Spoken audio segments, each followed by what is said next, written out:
know that I'm not going to live long. And that's why I put every day, every hour, every minute into building, into growing.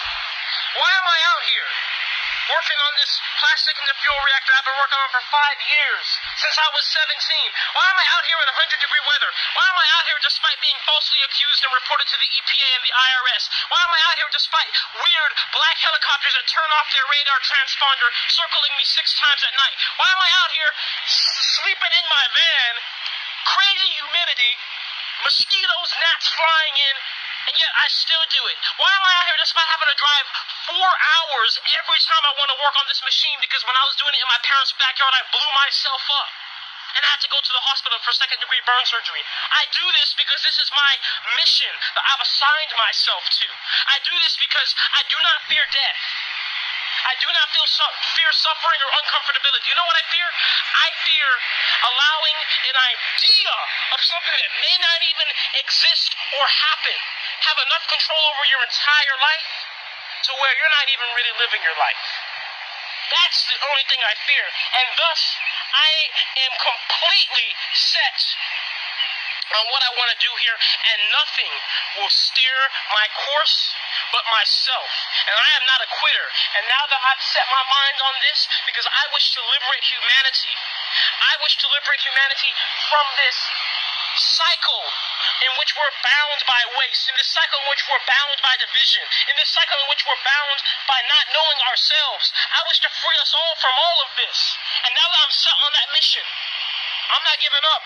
And so it will happen, no matter what. Because you know what, to me, when I'm building something, I expect it to be hard. I expect it to be uncomfortable. I expect it to be difficult. You know why?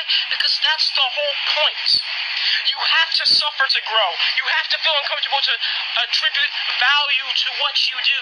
So you may see this and you see a piece of metal with certain pieces of metal welded onto it, but I see it for what it really is. I see it because when I see this, I can go back in time to not just putting it together, but the motivation as to why I put it together, the hope, the purpose, the passion, all right here embodied. My soul is within this, just as yours is within anything you do and put your mind to as well.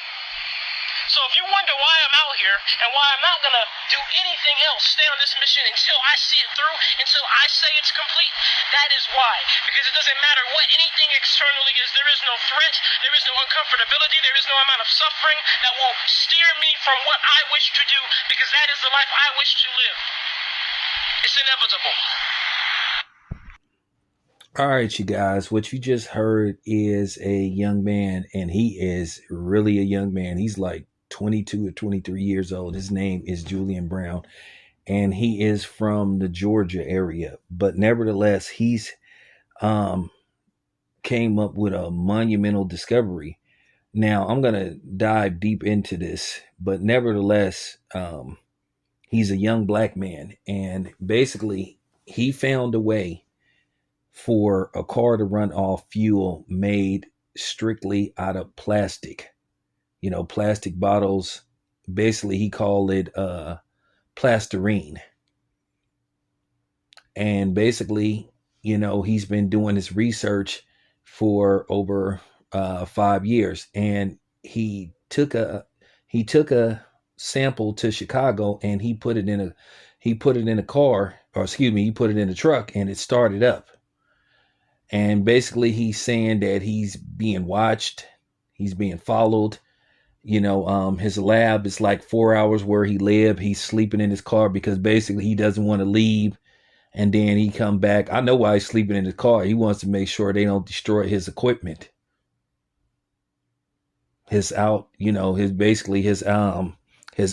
lab. And I'm telling you right now, he needs prayer. And his name is Julian Brown. And we need to pray for this young brother, this young black man. I'm trying to find him on Instagram so I can contact him. I'm going to send him some money, you know, so he can continue his research.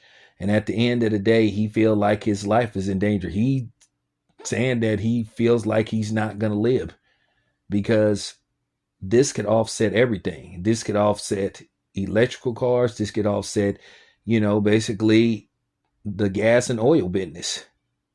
Now, keep in mind, this isn't the first time people made discoveries about cars being able to run off anything other than just regular, oil and gas, basically converting oil into gas. There was a man who came up with an invention where gas could run strictly off of cooking oil, and nobody knows what became of that. Then there was another person that said he could fix it to where a car could run off water. Nothing ever came of that. So here it is. This young man, basically, this is amazing. 22 years old, saying that basically he has, discovered a way where gas could run off, basically plastic, because plastics do have oils and chemicals in it.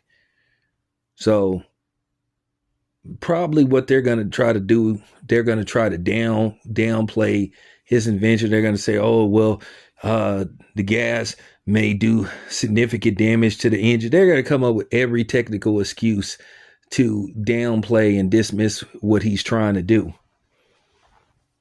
But back then, the other people that came up with different methods of how they can run a car off of anything other than just regular gas, yeah, nothing ever became of it.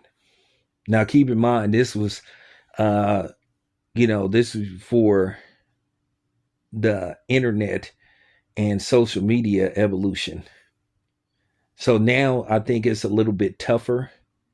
And I'm glad that he's posting, saying that basically people are watching. I'm trying to figure out, why is the IRS watching it? I mean, this dude hasn't, this dude isn't selling anything. So why is the IRS sending him letters?